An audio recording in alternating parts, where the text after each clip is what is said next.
Welcome to the Lounge with Travefy Academy, where we get to hear from travel industry voices and experts to learn more about their story and also what they see on the horizon for travel professionals. And I'm Stephanie Grice, and our guest today is Erin Novodvorsky, best known as the Geek Travel Agent, who specializes in pop culture travel. And I'm so excited to have you here today, and welcome to the Lounge, Erin.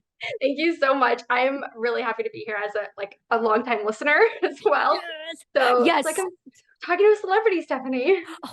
Oh man, no, I feel like I am talking to a celeb too. The more that I'm so excited to chat with you because I know we've already been talking about it, but just like the really cool, just, honing in on what you're into and using that as your like career driver. It's so cool in the Yeah. industry. So it's really cool. And I do have to say, so we were chatting before this to everyone listening. She already knows rapid fire questions are coming. This is really fun to do a actual listener. They know what's happening. I'm So I ready. love I'm this. You set. know what's happening. I know. Bring So it. I won't catch you off guard, or maybe I'll try. We'll see what happens. You'll think of a new one. Yeah, but like, oh, throw one at you. But no, it's so exciting. I love having like real, just travel advisors on here to hear about your story. So with that, can you just share more just about yourself and how did you even find yourself in the travel Yeah. industry and start your business? So it's so funny because I hear when you ask that to other like people on the podcast, they're always like, oh, they have these really cool careers and they came at it from like a totally different, like the business world or the corporate world. I went to college for travel and tourism right after high school. I've literally been doing this. Like, this is what I wanted to do. I did start working with a tour operator as a reservation agent, as tour director first, and then became a travel agent in a really small company. And then that grew into me going off on my own and working with a host agency. So basically, I did the 2-year program at Algonquin College, which is a really well-known technical college here in Ottawa, Ontario, where I'm based. And then I did actually go to university part-time while working full-time as a travel agent too. So college and university are two very different things in Canada. So technical school versus degree program. So I've done both. But yeah, like I was in the travel club in high school, and got my feet wet traveling with school and with Girl Guides, which is same as Girl Scouts, and just like basically caught the travel bug really young and was very fortunate to have some really cool travel experiences in high school and then right into travel school and into the industry. So I graduated from travel school in 2005. So January will be, yeah, like my 19th anniversary in the travel industry. Whoa, that's crazy. So So when you yeah. were already in the industry, how did you decide you're like, you know what, I want to sell now? Like what did that look like? It was a sort of a slow progression because the company that I worked for, the tour operator worked for, I actually still work for them as a tour director. Like that's like my side hustle, which I love. But they were always very encouraging of sort of developing yourself and doing the travel agency side of things too. And then I moved to a very small travel agency just for to have more experience and sort of get my hands wet in all the different things. And that was a really amazing experience. I was there for 7 years. And it was just me and the owner, and he was old school, like real old school. And so everything was like very like, everything was handwritten out and everything was like handwritten notes and very much like dot all the I's, cross all the T's. And without having that experience, I wouldn't have been able to go out on my own. Because like that was such a foundational like mentorship experience. And then yeah, I knew that company was not making a lot of money. Like I knew they didn't have enough to pay my salary. He didn't do any real marketing. It was just like small referral base. So I was like, you don't need to keep the office open just so I have a job. I already had my backup plan with a host agency. And so he was like, okay. 2 weeks later, I was signed up with the host agency. And that was in 2014. So I've been working from home since 2014. And then of course during the pandemic and when everything changed, that's when I was like, this is the time to rebrand. This is the time to really do what I want to do. I also had a baby because COVID baby, like every woman in her like late 30s, like we all had babies. So that changed things as well. But working from home just, it works for our family. So yeah, like I was in a networking group. This is like a huge tangent, but I was in a networking group with a business coach, and I would sit down with her, and she actually used to be a tour director for Kentucky in Europe, so she knew the travel industry. And I said to her, I was like I go to Comic-Con anyway, that kind of thing. So it's like that was like my thing is like the trips I got most excited about doing were when people would come to me for like Harry Potter trips or Lord of the Rings trips, and I was like, I wonder if I could actually just do that. And she was like, yes. And so she was my biggest push at the beginning to go and do it. And so in 2021, I rebranded as the Geek Travel Agent, and started doing conventions as the Geek Travel Agent to let people in this area know that you can do this type of travel. That So is yeah, so awesome. Oh, I love that. I seriously, I love these stories so much. Whenever it's like you find that little niche or that passion and you pivot to it. So what did that look like pivoting? So what did you sell previously? And like, how did you kind of, because I know a lot of advisors are kind of thinking the same thing, like they want to pivot, but what does that look like? Like, yeah. how do you do that? I like you can't 100% go all in necessarily at one time. Even as a specialist, maybe only like 30 to 50% of the business at this point is actually like geek travel stuff. And I still have my clients from before being the geek travel agent who I'm still serving because obviously they're great clients, and I'm not going to lose that relationship with them. So I do still like, do cruises and tours and a lot of like FITs, like fully independent, like piecing everything together and creating the itinerary myself, and presenting that to clients. So I do still do a lot of that, but that really merged really well into creating geeky itineraries. But the thing I think that it was only this past year that I really stopped doing more than started was that I stopped selling all inclusives. Like the package trips chartered, down to Mexico and Cuba and all that kind of stuff. And for a Canadian, like in the winter, like that's huge. Like to not sell that's a lot of agents' bread and butter in Canada. Because it's cold.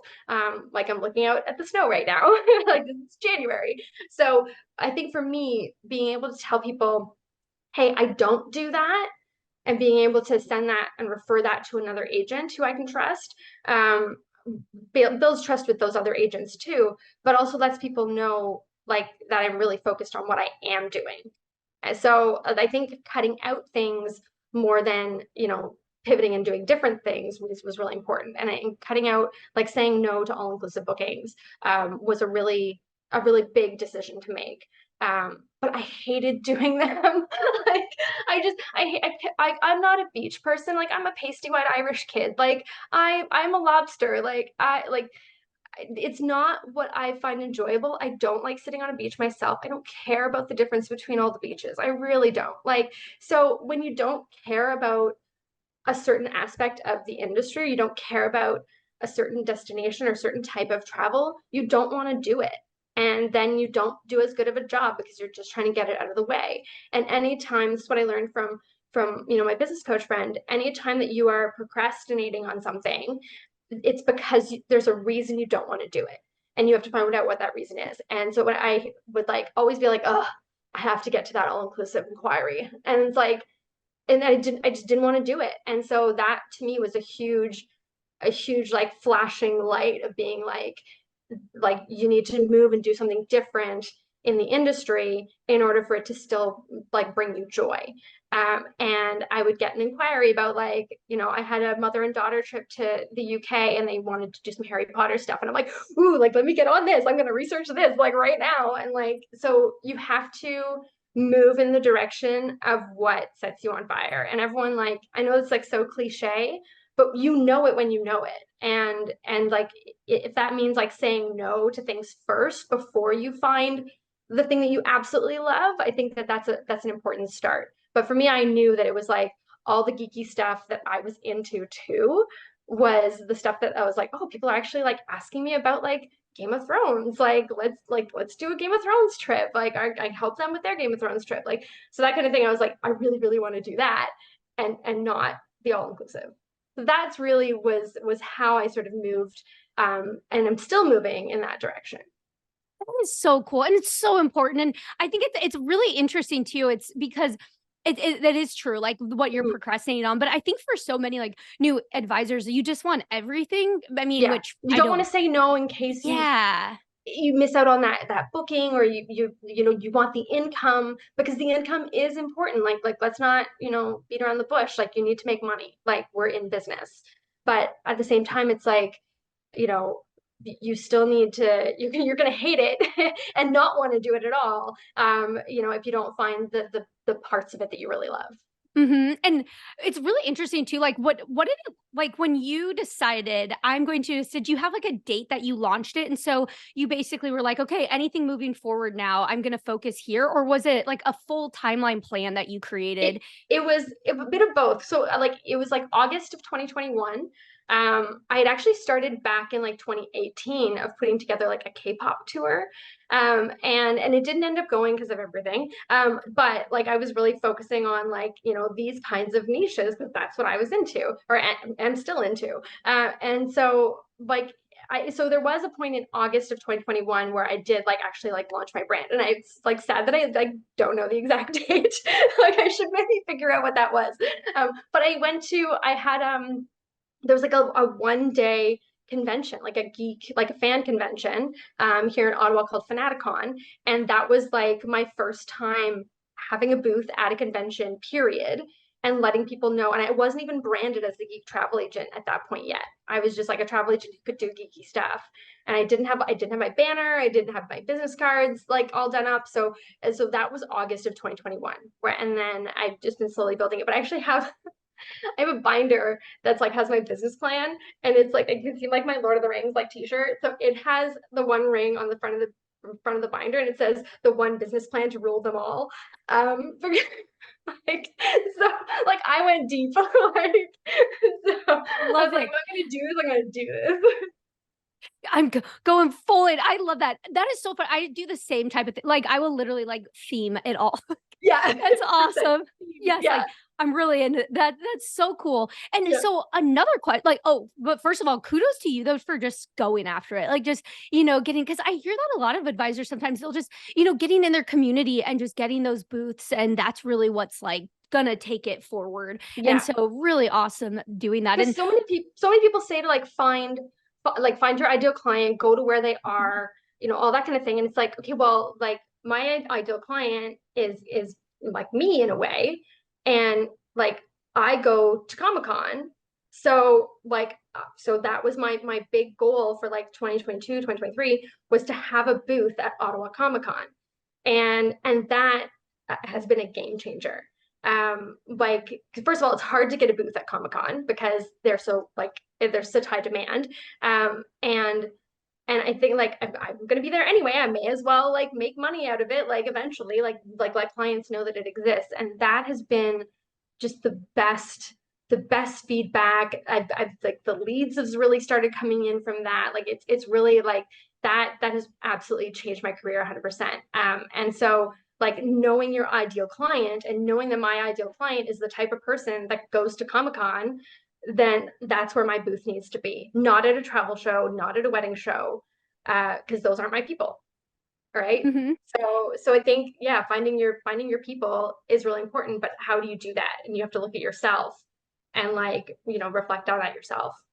Yeah, and that's what I was gonna ask too is with the marketing side of it all is what Mhm. have you found the most success in? Like when Yeah. I mean, because so it's going in person, is it like referral or what do you usually see the best success? 100% in person first. Like Comic Con and a couple of other smaller conventions here, like in the Ottawa area, have been really, really important. And I know, like, some people might not know Ottawa that well. It's a city of 1 million people. It's the capital of Canada, and Comic Con is huge in other cities, but it's also huge here. Like, we max out the capacity of the largest convention center in Ottawa every day at Comic Con here. So it's over 42,000 people. Like you look on like Wikipedia and they can't even like it's just 42,000 plus because they can't like literally go like it's at capacity. So which doesn't sound like a lot here, but Toronto, you Fan Expo, which is my next goal, to have booth at Fan Expo, and that's 90,000 people a day over, and it's a 5 day convention. So then there's New York Comic Con, but I can't. Like I'm not licensed to sell in the United States. So like Ottawa and Toronto are like my my two like sort of areas of focus. But again, like that to me has been the biggest thing is getting in front of people, letting them know that they don't have to do an all-inclusive. They don't have to do a cruise. Like we get all these ideas of like, oh, you get married, you have 2.5 kids and a dog and a house, and you go on a cruise and you go on your winter all-inclusive vacation, you go to Europe in the summer. It's like you don't have to do that. Like you really can like tailor your vacations to exactly what it is that you're interested in. And if you want to go to Tunisia to see the original Star Wars filming locations of Tatooine, you can do that. Like, if you want to go to Iceland to be north of the wall with Game of Thrones, you can do that. Like, you don't have to sit on a beach unless you really want to. Like, I feel like letting people know that this niche even exists has been a huge thing. People are like, oh my God, I'd love to go to Japan and do an anime tour. I'd love to go to New Zealand and do a Lord of the Rings tour. Because people at Comic-Con want to do those things.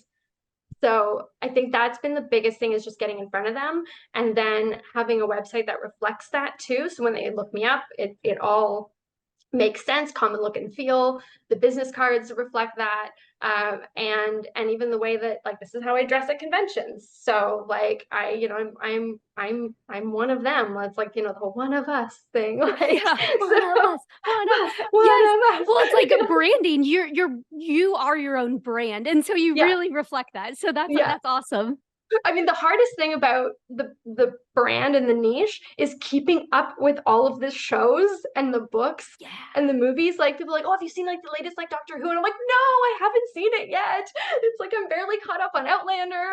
Like, I so know. It's so much. it's so hard to keep up with. There's so much. There's so much in the niche. And I'm not huge into anime, but a lot of my clients are. So I keep getting recommendations of like, where should I start with anime? And don't tell me One Piece because it has over 1,000 episodes. So, like, but it's that kind of thing where it's like what I have found is that because I'm a geek too, there's a language barrier that's already broken. And people don't need to feel embarrassed coming to me. They don't need to explain what Lord of the Rings is. Because if you think about it, a lot of travel agents are very much in their world, in their niche. They know what they know and they are brilliant at what they do. But if someone were to come to a mass market travel agent with a really, really specific anime reference or a really specific literary reference that travel agent has no idea what it is and has to go look it up, there's automatically a barrier for the agent because then they're stressed because they're looking into it. But then there's a barrier for the client because they're like, oh, like, is this too weird? Because a lot of people who do go to Comic-Con and who are in the geek world have always felt a little bit marginalized by like the cool kids, right? So walking into like a mass market travel agency with sandals posters on the wall might not make them comfortable or as comfortable as walking into a travel agency with a poster of like Endor, from Star Wars on the wall, right? Or a TARDIS in the corner. Like, so that kind of thing. So just letting them know that it's a safe place to like be geeky and express your passion, rather than thinking that they are out of the box, because they're not. It's like you love what you love. So it's Yes. just a matter of bringing that into travel together. I love that. Oh, that's like the coolest, like one of the coolest parts about travel is when you do hone in and you're like, this is me, this is who I am. I know who you are, I can help. But one question that I do have is when you're like putting together like trips, like did you start with putting together your own itineraries and deciding, or do you rely on suppliers, or what does that look like? Because I know that's one thing Right. that could be maybe potentially a little challenging when you start going into a new area, is like, okay, well, how do I Yeah. exactly make this work every time? There are definitely, so I have to start with New Zealand for that, because I don't know if people realize how much the Lord of the Rings changed the travel industry, not just in New Zealand, like for them hugely, but so there are certain tourist boards and certain tour operators that really are on top of this and really, really know. Lord of the Rings has been out for like, I'm trying to figure it out, like over 20 years now, like since the Fellowship of the Ring came out. And New Zealand tourism, and Air New Zealand, they plastered it everywhere on their aircraft, which was unheard of. Like you never put like movie characters on aircraft before Lord of the Rings. Not that I know of. If there was, somebody please like put it in the comments and correct me. But like that just was not a thing. Like the airline, all of their safety commercials had like hobbits and elves in them. Like their Wellington Airport is like, Auckland Airport, sorry, is like full of like the characters of Lord of the Rings. So like just they got on board so fast with being like, we know that this is going to bring people to our country, because the way that Lord of the Rings was filmed was a, 18-hour long tourism commercial for what New Zealand looks like. And I don't think before that the world really had an idea of what New Zealand looked like now you say it and people know, they know the mountains, they know Hobbiton, they know the beaches, they know the where the hiking, like because you can see it, you've seen it in the movie, and so people have this idea now. So New Zealand, I think, was really at the forefront of taking pop culture and making money off of it through tourism, knowing people go there, and then other tourist boards have followed suit, but it took them a little longer. When Brave came out from, which is Scottish, it's like a, Pixar movie. The Tourism Scotland put out a map, or I guess it's called Visit Scotland. They put out a map of like Brave locations and castles, and it was on their website for a really long time. And other countries have done the same. And Visit Britain has a huge like interactive Harry Potter map of all the places in the UK where Harry Potter was filmed. So like you don't just have to go to Warner Brothers Studios, you can go other places. So I think the tourist boards were instrumental at first, and now there are tour operators, and one of the ones that I work with actually has like a self-drive tour, a customizable self-drive tour of New Zealand that goes to all the Lord of the Rings sites and filming locations. So it started with that. It started with finding the few companies that were, had got on board. And again, so New Zealand was the first, and that self-drive New Zealand was the first. And now you're starting to see it more. So Outlander is the next big one that tour companies have actually gotten on board and have tours that they created themselves. Because I tried to create an Outlander tour, and then I was flipping through the brochures, and I found Trafalgar. I don't know if we're like allowed to mention like suppliers Oh by name, yeah. but Trafalgar has an amazing Outlander tour that actually was on it in May of last year. And I couldn't create it better than what they had done. And so, but like, when the first Outlander book came out, that tour wasn't a thing. It wasn't until the shows came out when people started seeing Scotland and seeing Jamie Fraser, that they were like, I need to go find a Highlander myself. So, so like I think that was really an important catalyst as well. Once the shows hit, that now like people could see, like people in the industry could see that people are going to Scotland because of Outlander, and so we're going to create an Outlander tour. And same with, and now even in Northern Ireland, there's the Game of Thrones like studio tour that you can do as well. So Game of Thrones is done, and Iceland has gotten on board. So a lot of different countries. And even like what was it?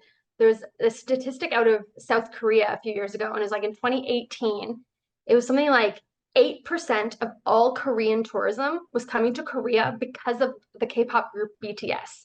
Not K-pop in general, just that one group, just that one K-pop group. So like when tourism boards understand where the tourists are coming from and why they're coming, then they can start to propose things, to the tour operators and be like, here's what you can do in our country that's related to these things.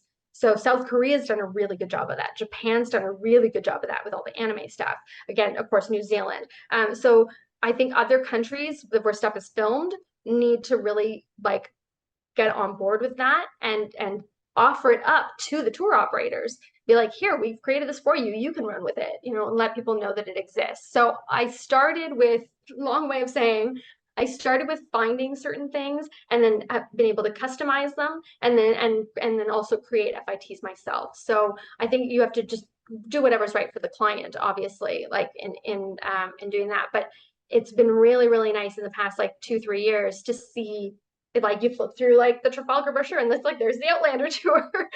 So, which is just, as a geek and like as a fan, it's really, really cool to see, because when I started in the industry, like, 18 years ago, like that just wasn't a thing, right? Yeah. So yeah, It's anyways.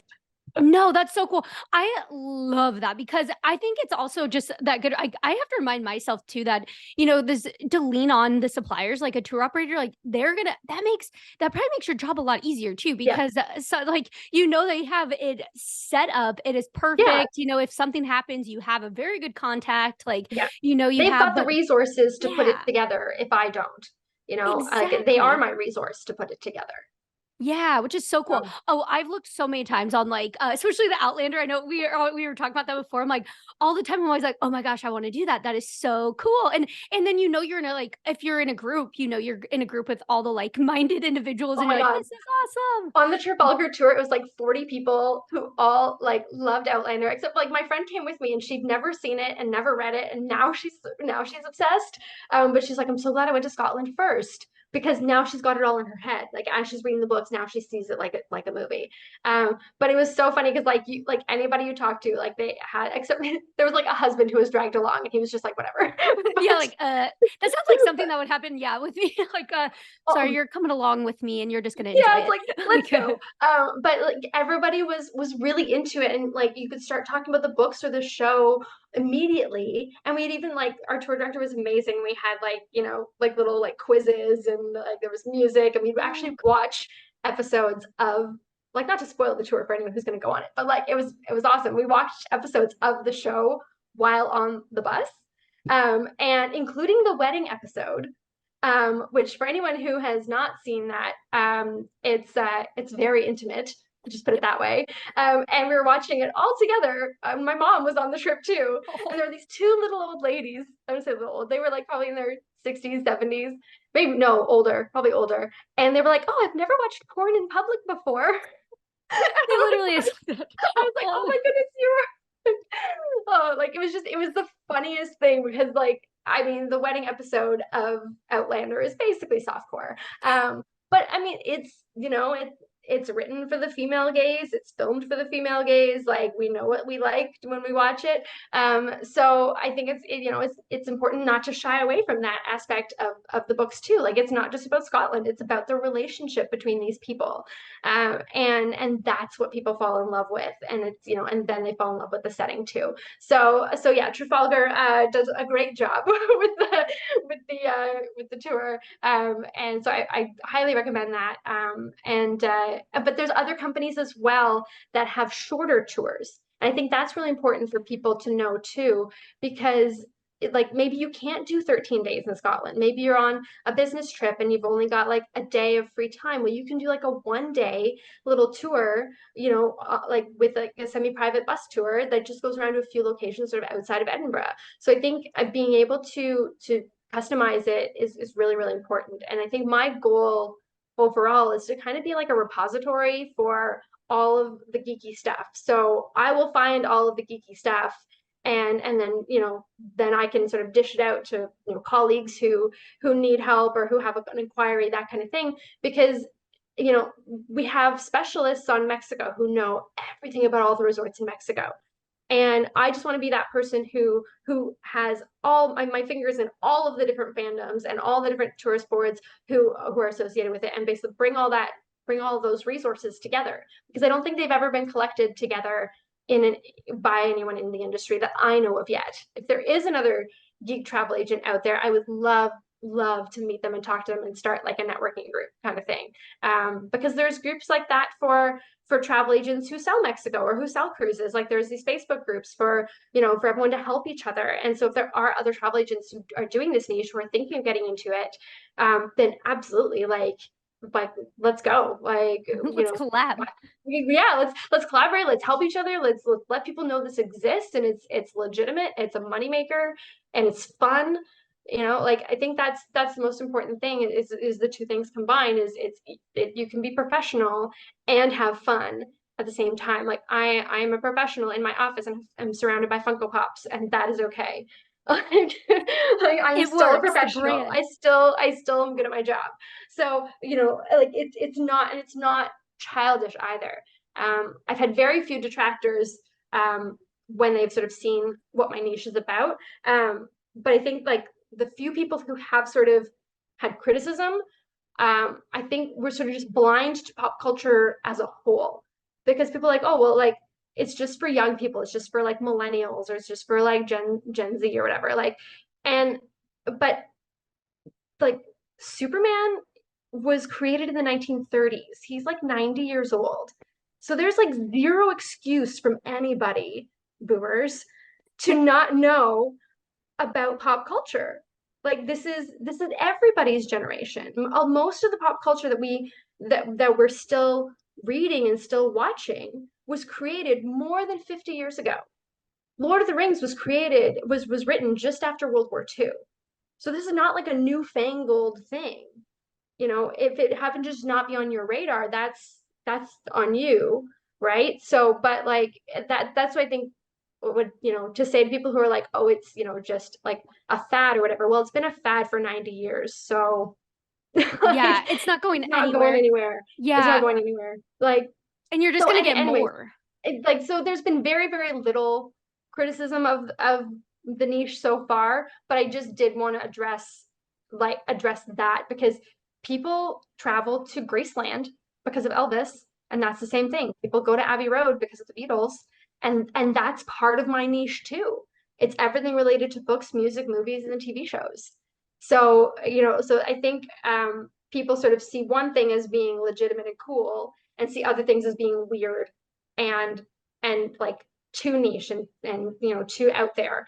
And I think we just need to sort of like have a little bit more respect and a little more joy for everybody's thing that they're into, as long as it's not hurting somebody else. So 100%. Yeah. And I think the other part of that is when we were talking about this before this as well, is how a lot of people don't think like your passion, whatever your passion might be, you might think mhm. it's so niche, there's no way I can make a business out of it, but everyone can. And like Yeah, I the know you more have the some more examples. niche you are, the more like it's sort of the whole like one of one thing. Like if you're the only person doing your thing, that's okay because there are other people out there who aren't doing it but who will buy from you, Mhm. right? So like, or who will support you. Um, and like I said, like I'm happy to not be one of one. I'm happy to like have more geek travel. Like I'm very much like of the abundant mindset. There's enough business in this world for everybody to succeed as a travel agent. And finding your niche just really helps. So like, I mean, go to a wedding show and you see like, there'll be 40 booths, there'll be 40 travel agent booths at a wedding show. And they're all trying to like, make a living off of, selling destination weddings and honeymoons. I go to Comic-Con. I'm the only travel agent at Comic-Con. And and that makes an impact because I'm the only booth that's different in that way. But if there were three more booths of travel agents at Ottawa Comic Con, I would be 100% okay with that because there's like 40 Funko Pop booths. There's 20 t-shirt booths. There's like 8 comic book booths. Like there's enough business for everybody. There are enough people out there who want to do this that I don't need to be the only one in Ottawa or in the area at all. So I want to encourage people to, if this is also your thing, come on, come join me. Like we can do this. Join. Like we'll just spread it together. And but also like whatever that thing is that's your own niche, however like small you think that community is, you can still serve that community. And even if it's only 30% of your business, like people will find you. Like if you go like I have a colleague now. I actually have a teammate on my team now, so I'm not alone at the Geek Travel Agent. But I mean, I remember her saying that she like Googled the Geek Travel Agent, and I'm like the only thing that comes up on Google, which is great for analytics and everything. But if there are other Geek Travel Agents out there too, like that like I'd be super happy. Like it would feel very validating to not, to not be the only one doing this niche. Yes. Well, and I'll also be sure to put your where they can find you like on social media and everything Yeah. on here And the as well in website, the of notes. course. Yes, the website. Which that's what's okay. Well, first of all, can you say what your website is? So then we The can Geek Tra the Geek Travel Agent.ca. So CA for Canada. The Geek Travel so Agent.ca. I Nice and love it. easy. And a question about your website really quick, since we're on this topic, is how did you create your really cool website? Well, there's this interesting thing on this called Travefy. What? What is that? So I've been with Travefy now for over a year, but I had been like sort of like stalking Travefy before I actually like bit the bullet to join. I think I like emailed like almost 2 years ago, like right when you guys were just sort of starting up. And I'm like, this is so cool. I want to do this, but I just can't afford it right now. And then finally, like last January, that was like my 2023 goal was like to get onto Travefy. Oh, So check, and I've just like watched you guys grow and sort of grown with Travefy as well. The pages, like one of the first things that like I loved about it was like the idea of landing pages, because you hear all about landing pages in marketing and like, but I never knew how to do it. Like everyone's like, build a landing page, have a the lead magnet and all that. I'm like, okay, but like that's great, but like I didn't know the technical side of it. I think that's a problem that a lot of travel agents have. They know they need a lead magnet, they know they need a landing page, but they have no idea how to actually do that, and they don't have the time to learn. So I think that's where Travefy made it so easy for me. I still don't have a lead magnet, but I have some great landing pages now. And I have like the website is so customizable. I love that Travefy is always taking feedback, because I have constructive feedback on how to like what other features would be useful to me, and what else, like how I'd like to customize it that's not available yet. And I know Travefy will get there, right? So like so the Travefy building everything was super intuitive. It was really easy. The fact that there's like you can load up the chat anytime and be like, hey, I need help with this, and someone's there within like 5 minutes. And like either sending you a link to something that actually helps, or you set up a call with someone and they'll walk you through it. So that's how I did my page to begin with the domain masking. Was one of the staff at Travefy actually like walked through it and did the screen share and all that. So that was awesome. So having the technical support behind what we're bombarded with as like marketing messages has been huge. Like to actually do the thing that we're told to do in a way that makes sense. So pages like I actually have it on my secondary screen here. it's like So always up. so it's like over in the background. So yeah, Pages is just, it's been so easy. The database of pictures is phenomenal. And I was able to find geeky stuff, and like, which is great. Like, and even putting like the buttons and the links and like it is very intuitive. And if it's not intuitive to you, it's okay, because like Travefy will help. So Yes. like, don't be afraid of the pages. Oh my You gosh, I know, love it. And we did not just tell her what to say, by the way, because that was so well put. It's so true. Like and especially what we're talking about right now is so spot on for yeah, using the website builder pages, because it would allow you to, if you want to test the waters with something, like create a yeah, landing page on something, or to promote just like an Outlander tour or something. yeah, I mean, the possibilities are completely endless. Just so exactly. And I think that's what I really love about, like, yes, there's only sort of like three templates right now. But I know, like, 5 years from now there'll be 20 templates. oh Like yeah. right now, like I can't change the whatchamacallit, the font.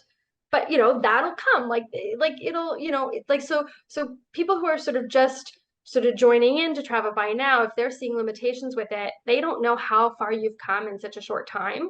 And so seeing that over the past like 2 years, like, when the task list didn't exist 6 months ago, like things like Yeah. that. Like, so I think it's a really like I'm a huge fan of Travefy. Like so, and I think like it really has been a huge game changer for my career. I've been able to do more quickly, more customized. Creating the itineraries, like I used to like just the itinerary part, like on its own. I'm just looking at my screen over here. Like I used to do that in a Word document. Oh, so many people do too. And how I long did that take know. you? I'm like, Like and I was forever. like, there has to be a better way. Yeah. And then this is the better way. And having the app, like I used my brother as and a friend as the guinea pigs for the app. Like went on their trips and they were like, this is so great. Like so, and then I used it as like our flight time changed on our trip on our Outlander trip to Scotland. Our flight time changed, and I basically got a text from myself telling me that my flight was delayed, and because it came through the live flight details in Travefy, and I was like, "Look at that!" I was like, I know. I just emailed myself." It's so I know you're like, wow, I helped myself out. Really. Well, I and know then it's so because I'm cool. sitting there with my two friends who I'd also booked, and then they get the email from me saying that the flight had changed. And I was like, "Hey, look, guys, I'm working." Yeah, I know. Oh, that's a good point. Like it makes you look like, yeah, you're always on it. Like, and now you can do like the Right? automated, like you can send automation like forms and trip invites. So now it's even a Yes. step further. So Oh, that's cool. I'm just starting to add the automation in. I was gonna say the forms for me, other than the itinerary and the app and that kind of thing, the forms have been by far the biggest game changer because it's reduced so much back and forth. It's the clients love it because they can just pay me on their phone, with service fees. And it's all like the legal stuff of like it being, like all the password protections and everything, the two-factor authentication. Like they know it's secure, I know it's secure, and it's been like such an amazing tool. If that's the only thing you get Travefy for, it's worth it. Just for the forms, just for the credit card authorization forms. I find that has been huge. And it's a great way to like get paid faster, get paid on time, get like and just to keep track of everything, like legally keep track of everything too. I think that's just been phenomenal. And because before, and I mean, still there's a lot of agents using fillable PDFs or Google Forms, like that kind of thing. So which is it still works for a lot of people, but I think this is the next step. This levels you up. And if you're looking for a level up, like this is, like it's like very video game reference, like, like this is your next life. This is your next level. You've beaten the boss. Like, this will take you to the next level. And that's how I felt when I started using it. And I'm still not using it to its fullest potential. So I really, really feel like there's so much more, like the the features have expanded so much in the past year, and I can't imagine what you guys have like in your little meetings, of like what else could we add? What are the So advisors much. asking for, Oh, right? it is So so much. Stephanie, Yes. I need the pages to have a really good blogging feature. Can you Okay. like Yes. I will put that in. No, for real.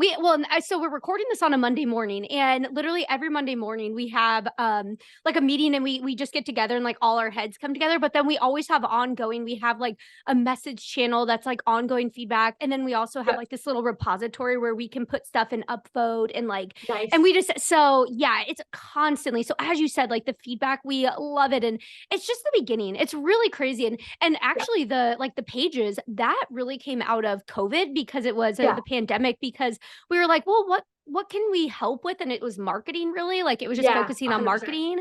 But a lot of new advisors like coming out of changing their niche and stuff, just very similar story to you, where Yeah, it's like they just need these landing pages to kind of just like push out and it's for like marketing. So that's kind of where that yeah, came from. So it's 100%. always evolving.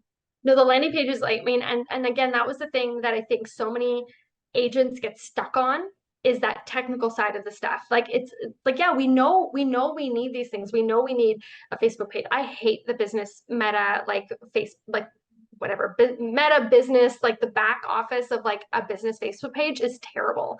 I hate using it. And so, but like you still have to use it because it's like there's your presence. But like if I could just, like copy and paste like the landing pages everywhere, then I just do that because like I mean, and they look beautiful, they look professional. I've had people test them for me and like go through and like make sure I didn't forget a button or something. So, which I know is that's the great. hard So part. I know it's like, wait, did I add that link Did I correctly? link that? Yeah, like is that there? But no, like I mean, I think that to me has been it's been huge. And now that I have a teammate too, being able to add my teammate into the account as well. I mean, this is getting very technical, with Travefy. But I think that's really really important because if one of us goes on vacation, we can help the other's clients, right? So we're together on the team, and sharing like one account, but like properly sharing it, like she has her own email and it's like it. So I just really like the way that works too. And it makes sense if you're growing a team or you're growing your business that you can have multiple people on the same account all collaborating on the same stuff, because I think that's It's what like helpful. Google Docs and Google Forms is really good for that too. And this just puts it in a more professional space and forward facing to the clients once it's done. So Yeah, that's all. yeah, Oh, love well, it. so we're so excited to have you as a You can just user use me and as your using that. marketing commercial. Yeah, like okay, the whole snippet, that everything she said, everybody, you might just hear. It might become a commercial. I'm 100% fine with that. This is my giving you permission. I love it. No, it's super cool. And before we get into rapid fire questions, I do have one more question though. Just like business stuff is Yeah. what is like if you had to choose one lesson that you wish you knew or something you wish you knew when you first started, what would that be? That it's really hard to do it alone. Like with trying to balance everything. But like you really need to learn how to focus. I'm still learning that. These like noise canceling headphones make a huge difference. And I mean, I'm sure people have guessed, like I have ADD. So like it's learning to focus and making sure that you're not forgetting anything. I think, you know, when you have a lot of inquiries coming in, making sure that you actually have them all in one place where you can make sure that nothing falls through the cracks. And I think I did let things fall through the cracks. And I know we all want to pretend that we're perfect, but like I've made mistakes on bookings. I have let clients go by just not answering them. So I think that you know you learn from that and you learn your mistakes, and you either want to do better or you don't. And I want to do better. And I think just being able to admit to other travel agents that it's okay to say that you've screwed up like that. And I think that to me is really really important. I think that's important in any business too, like owning up to your mistakes, learning from them, doing better, and just committing, like you're going to make more mistakes. So just committing to doing better. I think had I known that earlier on, I think maybe I wouldn't have made some of the mistakes that I did. But at the same time, it's like you can't just view the mistake as a mistake. You view it as a learning opportunity and how to improve. But yeah, I just tell the other travel agents out there, like it's okay if you screwed up. Like we've all done We're it, human. and yeah, exactly. And life gets in the way. Like like some things, crap happens. So just like don't view yourself as a failure. View yourself as a learner, and that you'll keep learning, and you'll keep growing and doing better. So I sort of wish I had that mindset. Not that something I need to learn, but I wish I had that mindset earlier on in my career. And now that I sort of have that mindset and sort of the abundance mindset, I listen to a lot of like personal development like podcasts and YouTube channels, but like they really can provide you with certain tools, to really, like, again, up level your life and your career, and just make sure that you have a positive mindset. You're surrounded by people who really are supporting you. And if you're not surrounded by people who support you, then you can come out and find your family. Like there are people in the travel industry, as weird as you think your niche might be, trust me, there's probably weirder out there. So like you'll find people who support you. And I'm extremely fortunate to have a very supportive circle of family and friends. And because not everybody has that. especially when you're trying to go it alone as a woman in business. Mm-hmm. Yeah, here on that. That's so true. And just the community. And that's Yep. one of the things at Travify that we quickly realized was just that it is a community. And it's cool because we naturally go into a community type of style, but Yeah. with like our Facebook group and just when we Yeah. go to conferences. And that was the thing that I realized with the travel industry really fast is how amazing the community is. And I know that like having worked in a storefront agency where you've got clients walking in off the street, I've seen how competitive and how catty the travel industry can be because you know you want that client because if you don't get that client, you don't get paid. So she's going to get paid, right? So I've seen how that works, and I don't like that side of the industry, and I really think it needs to be in the past.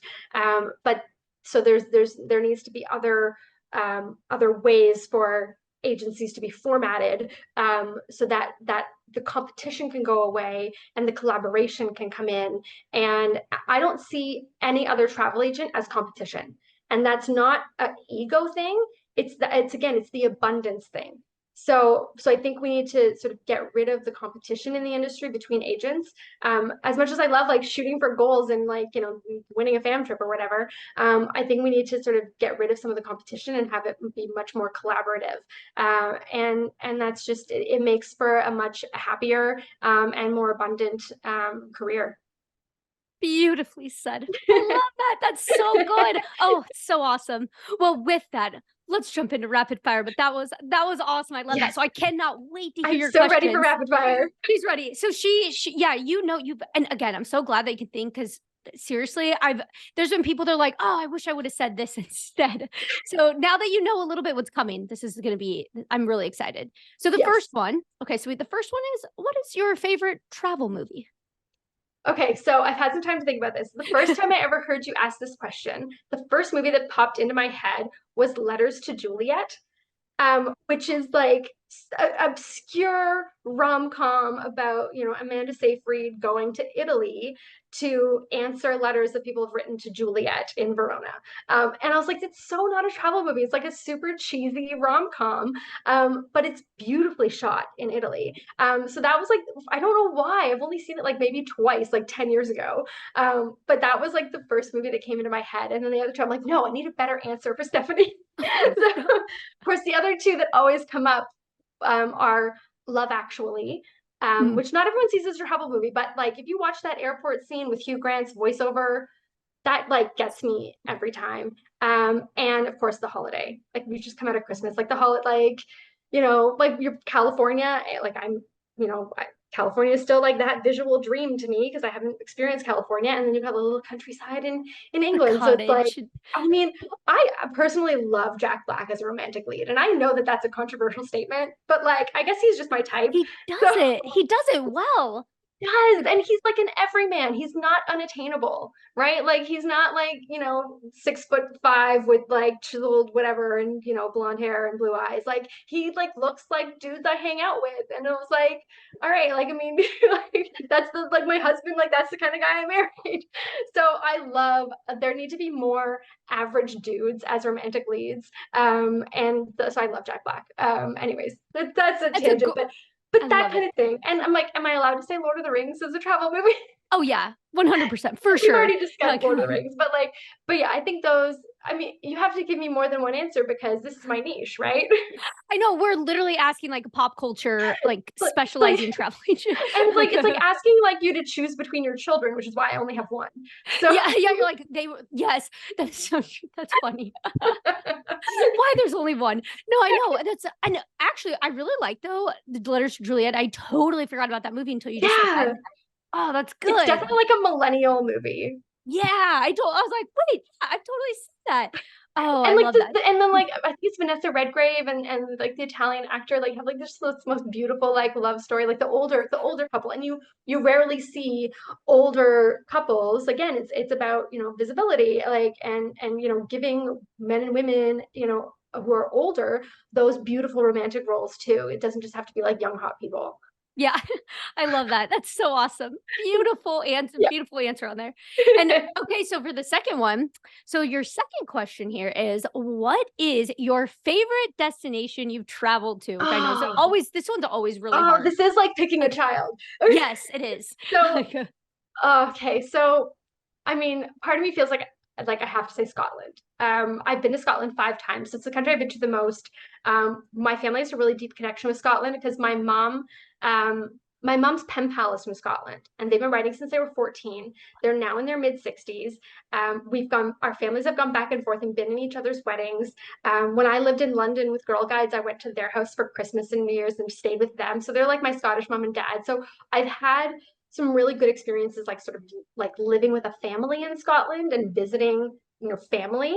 And then their daughter, their daughter was in my wedding. I was in her wedding, and then the daughter and her wife moved to Vancouver, and we like Canada stole them from Scotland. So sorry. So there's this Canada Scotland connection with our family. So again, Scottish heritage as well. My great grandmother immigrated from there when she was like 12. So I actually have been to the church where she had her first communion and stood outside of it. So Scotland is a very personal and family connection. But I want to say like the country that surprised me the most was Switzerland. And I say that like, and I've been to Australia and Korea, and I love both of those places too. But Switzerland really surprised me. And again, like it was just so majestic, and I love mountains. So again, not a beach person, put me in the mountains. And I mean, chocolate. oh, the chocolate. Oh, And I've been back to Switzerland twice as a Girl Guide and Girl Scout World Center there. So I've been to like some events and conferences there and gotten to travel around quite a bit of Switzerland. Going to see the Matterhorn with my mom, which was like one of her dreams since she was a child to go see the Matterhorn. Like that was really cool. that's So awesome. some really good memories in Switzerland too. That's But yeah, really cool. yeah. I love that. Well, now the little kind of pivot to that question is what do you think is the most underrated destination to visit? Oh, I have to say South Korea. And I know it's sort of like it's a hot place to go for people who know it, but South Korea was so closed off for so many years. And then, with the my grandfather was in the Korean War. So there's just sort of how I got my start learning about Korea. I think it's so overshadowed by Japan. And even when you look in the tours, like in the tour operator brochures of tours, there'll be like 20 or 30 tours of Japan and like two of Korea. And I think it's really unfortunate that people don't have like an instant image of Korea because it is such a unique country. It is very different from Japan and different from China. I have not been to either China or Japan, but just like culturally, it's different. Historically, it's different. It's a very, very like old history. Like you're talking like over 5,000 years of history. And I think it's a place that people still really don't know that much about. And so I was extremely fortunate to go there with the Korean Tourism Board to help reopen Korean tourism post-pandemic. There are about 30 of us from across Canada, the United States, and a couple from the UK, and they took us all over the country, and it was incredible. So I definitely feel like South Korea. Like for people who've been like they know they get it, they love it, and a lot of people go to teach English, and I mean I know there's like a lot of Americans over there because of the military bases, but I think in general when you look at the exposure Korea has in the tourism industry to other countries in that region, it's a lot less than Japan, than even like the Philippines, than Thailand, like all of those other like East Asian and Southeast Asian countries. Korea is usually like the last one that a lot of people think of. And I think that's really doing a disservice to a pretty incredible country. Yeah, that's a good answer. That's true. It Mhm. makes sense. Like that's Mhm. cool. Underrated, yeah. Yeah, very underrated. Mhm. Um, so another question here though is what is the best meal you've ever had while traveling? I was waiting for this because Yay, it's South Korea. I was wondering I if it would be I because I was like, had that food has to be so good. Oh my God, Korean food is amazing. And for the most part, it's pretty healthy.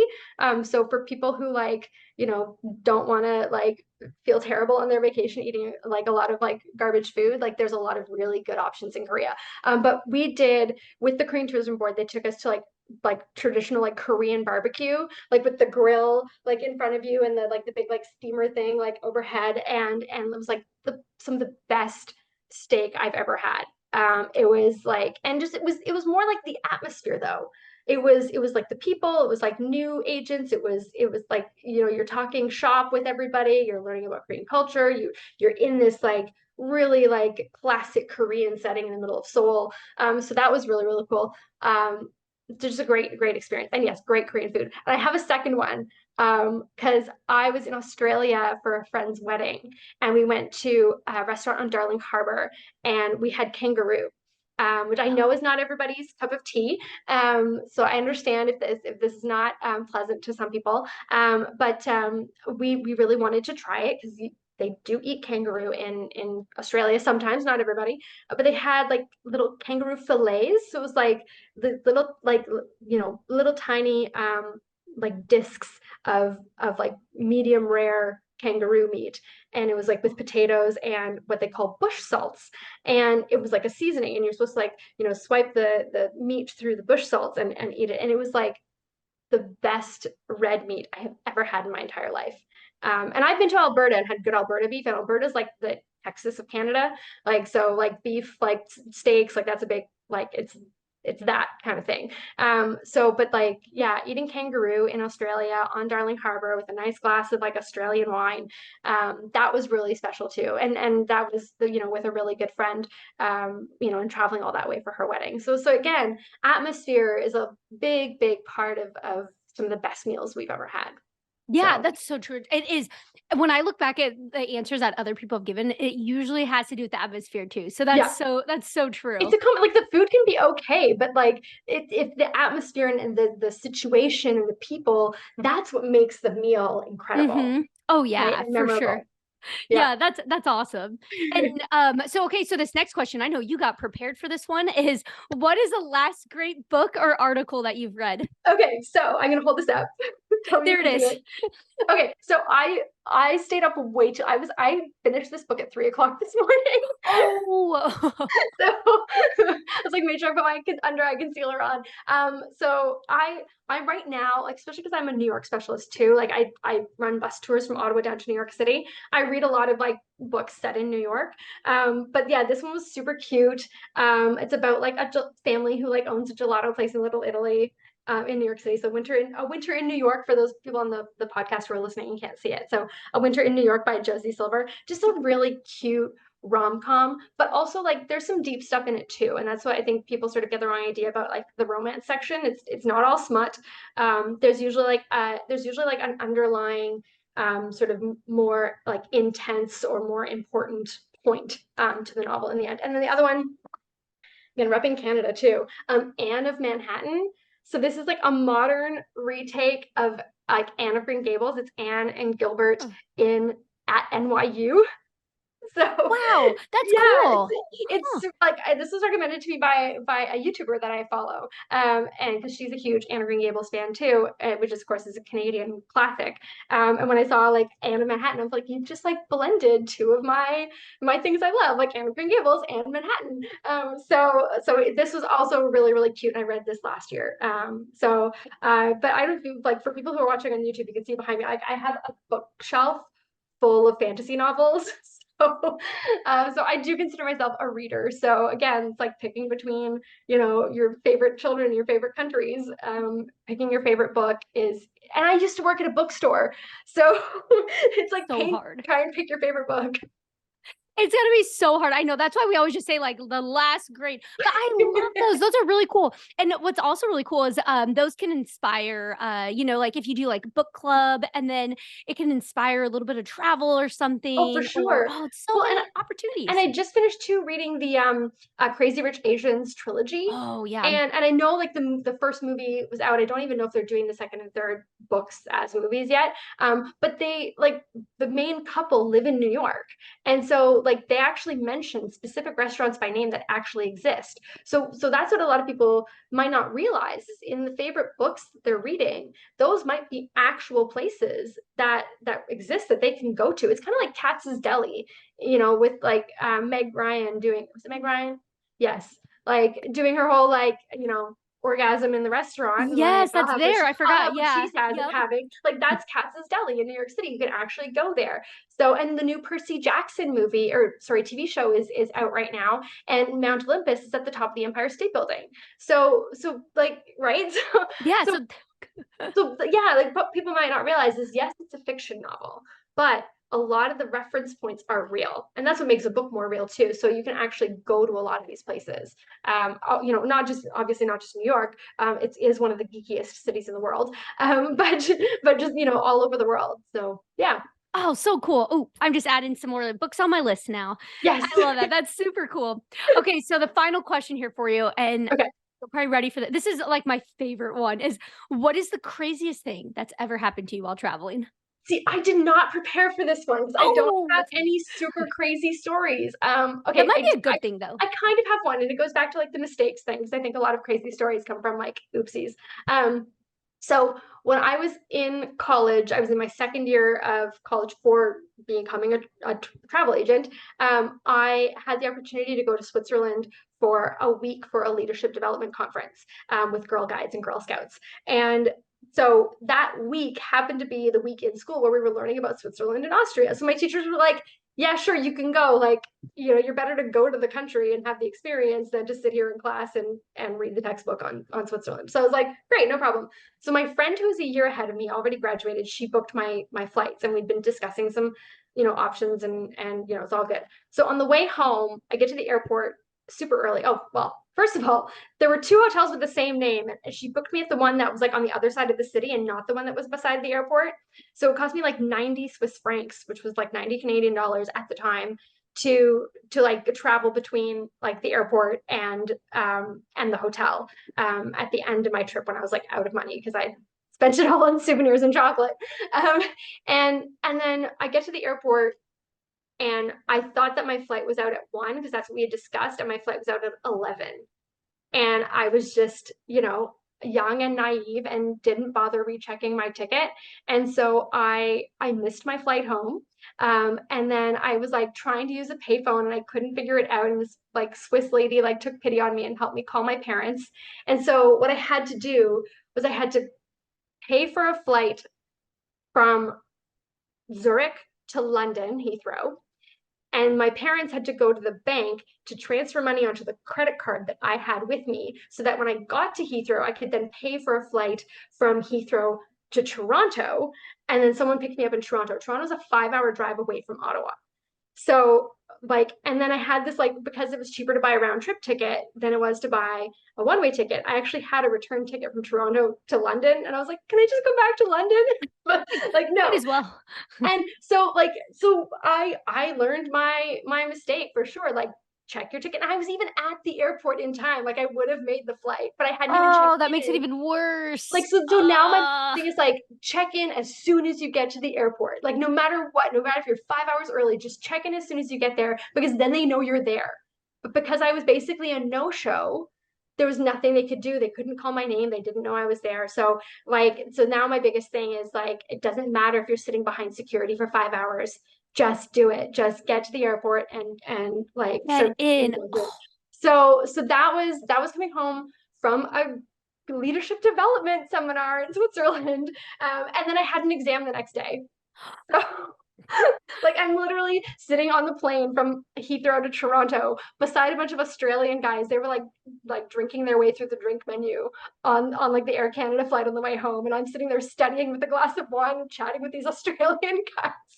So I mean, it ends up being a great story, but oh my god, just check your flight times. Just check it. Well, that reminds me, like I always see the TikToks, and I'm the same way. I think everyone is like this. Is you always want to just like go make sure your gate is there, even though Oh, you're I like know, early. I And love I'm those like, TikToks. wow, that could have helped you, like Like you make to sure just that it's there, and then you go to the bathroom. and then you go, yeah, just do that first, and then be like, okay, it's good. So Okay, I can before live you can now. get to the gate, just check in for God's sake. Yeah. Oh my god. So Oh, that was my mistake, is that I didn't double check my ticket and I did not check in. And I was like, thank goodness it was happened to me, like because I learned from that and I was still in school. Like I was like, like I'm the future travel agent who didn't bother to double check her ticket. So like yeah, just not my friend's fault who booked it, but it was just yeah, it was one of those things. So And I think I was like 19. That And was like so 20. like, That was 20 years ago. oh my God. Well, Paper and it's tickets, like, paper tickets. oh, yes. Well, and it's also just a reminder. I mean, I know, like, especially those listening, they're probably like, oh, this has happened with Well, clients. and I Like, was and it's using a like, oh, payphone. I didn't have a cell phone. Like it was yeah. like my parents had to go to the bank. They had to wait for the bank to open. Like so, like this is only 20 years ago. Like I'm 39. Like so, this is like again, not that long ago, and it was a completely different world. Like if it was now, I would have had a notification pop up on my phone, like or my, it would have been an e-transfer, or like like tap your phone to pay or whatever. Like there's so many things now that would have been different, that would be different, that wouldn't have happened. It's so true. Oh my Yeah. gosh. Yeah. And it's like, Paper yeah, if you would have tickets. had yes, the paper well, and you probably would have like kept looking. Like I look at my Travify all the time when I have something Yeah. like because I just am like, wait, was that the right? Okay. Yep. But, Okay. but then Let me just look at it one more time. I was just like, I'm at the airport early. I'm just gonna Yeah. relax. And it was my own stupid mistake. So Well, live and learn, you know? exactly. Like Exactly. So that's my crazy travel story. I didn't think I had one, but I guess I do. you do, yes. And good thing, and hopefully it never happens again. Hopefully you don't have to add on to that in the future. Yeah, Another exactly. story. But that's enough. Like, that's enough. Yeah, like that's good enough. Learned. Okay, good. Lots of I development. almost missed the flight from Toronto to Seoul, but that wouldn't have been my fault. That would have been the airline's fault because they kept the flight from Ottawa to Toronto kept getting delayed. But Yep, people from those Ottawa know that happens all the time. yes. Oh, I hate that. That's But the anyway, worst. so Like we have I those. made it to Seoul. But yeah, no, coming home from Switzerland, that was a big one. Yeah, at Yeah. 19 by myself. Self at night. You did it. And I did it now you still travel and help other people travel. So and it make sure works. that they don't do that. Yes. Thanks to the Travify notifications. Yes. No, look, it's full circle. It came like, yeah, Exactly. it's so awesome. Yeah, I love that. Well, this has been awesome. I love chatting. I'm so excited to share this with everybody listening. Like, again, I'm going to put in the show notes, Erin's website and where you can find her. And you can start building the geek travel community because I know Exactly. We'll start a it's Facebook out group. there. Yeah, it's super cool. And again, thanks for everyone tuning into this episode of the Lounge of Travify Academy. But of course, again, to our special guest, Erin, for joining us here today. This has been a ton of fun. And everyone be sure to subscribe to our podcast or subscribe to our YouTube channel for all of the latest episodes. And we hope you enjoyed our conversation today and join us again. But for now, stay safe and we'll catch you on the next flight.